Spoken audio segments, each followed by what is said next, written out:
It's just dangerous stuff. I think it's deeply dangerous stuff to have so many folks on the left trying to determine what content constitutes speech. The reason that I think that it's deeply dangerous, and the reason I don't trust them, is because there is a massive double standard when it comes to the left and, for example, racism. So when I suggest that hatred of a particular race is the definition of racism, people on the left will say, well, it depends on the race. So, for example, there's an article in the New York Times this week all about why calling white people racist may not actually be the best possible way of curbing racism. And this article drew all sorts of hatred from folks on the political left. The article was an opinion piece by a woman named Margaret Rankel, and what it said was, there are still white Southerners who honestly believe that American culture worked better for everyone, white and black alike, under segregation. There are still white Southerners who question how bad slavery really was. When an enslaved black person's health and strength are needed to guarantee the slaveholder's livelihood, this argument goes, it just wouldn't make sense to whip them or starve them or rape them or work them to the point of collapse. Southerners aren't alone in believing such mendacity, but the South is where slavery and segregation metastasize, so it may be more concentrated here. Whatever this insidious delusion takes hold, however, it requires a gargantuan ignorance of history to maintain. And there's a lot of ignorance afoot in the land right now. More people in Tennessee today drive cars bearing license plate. It's emblazoned with the Confederate battle flag than ever before. A strong majority of Southerners, 61%, are committed to keeping their Confederate monuments on public land. I've exhausted my ability to understand why deep into the 21st century, I'm still hearing otherwise good-hearted people use the same arguments white Southerners used to discredit Uncle Tom's Cabin more than 150 years ago. It couldn't possibly have been that bad. Maybe this is what happens when a person's only news source is the alternative universe of Fox and Friends, or maybe they're all just racists. Okay, they're definitely all racist. So this isn't a very leftist article, but it's coming under fire from the left. Why? Because here is the point. They don't believe they are. And the problem with writing off people who don't recognize this country's pervasive and enduring culture of white supremacy, much less the ways in which they themselves benefit from it, is simple. Being called a racist almost never causes a racist to wake up. Being called a racist almost never causes a racist to say, oh, wow, you're right. I get that it's hard not to scream racist at a racist. If you're a white person who wants to be an advocate, it's both infuriating and demoralizing to know that the people causing all the suffering are people who look just like you.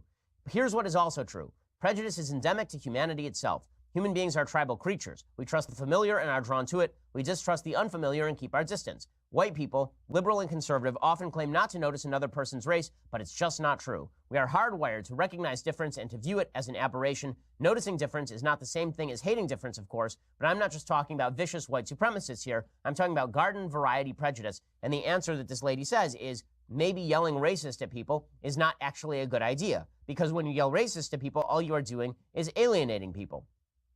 This author says, take a breath. When you encounter a person who believes he's merely honoring his ancestors by driving a car with an image of the Confederate battle flag on the tag, when a Facebook friend announces it's disrespectful to take a knee during the national anthem, when you sit down next to someone at a church picnic who genuinely loves and respects the black people they know, but who consistently votes for politicians with overtly racist policies, stop for a moment and take a breath.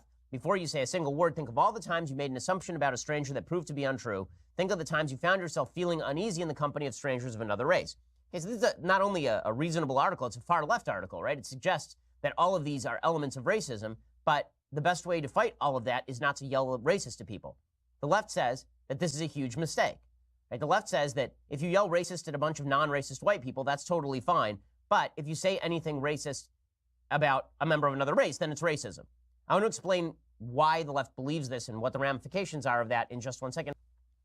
There's this article in the New York Times in which it says, maybe you don't want to call all white people racist. And the left goes mad.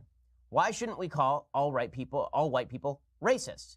Instead, we should point out that when people are racist, they're racist. Okay, so here's an article from Linda Tirado over at the Daily Beast. And this is fascinating. She says, poverty doesn't make you racist. It's more that the exhaustion strips you of the ability to dissemble for long. So if you're inclined toward racism already, it shows. A life lived close to tears of sheer fatigue and stress is not one in which you can expend the energy to stop yourself spouting your resentments or wielding your fears as a weapon. So in other words, some people choose racism, poverty doesn't cause racism, but individuals are responsible for their own racism, so why would you go easy on white racists? And that's an opinion with which I have some sympathy.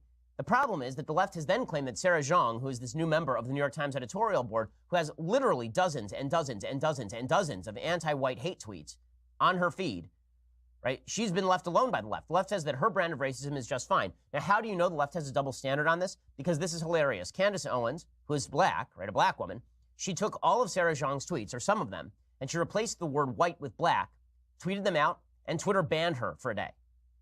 Right? Sarah Jeong is still on Twitter, Candace Owens was tossed from Twitter for a day. Twitter called it a mistake, but it's pretty obvious that there's a double standard in how exactly the left approaches these issues.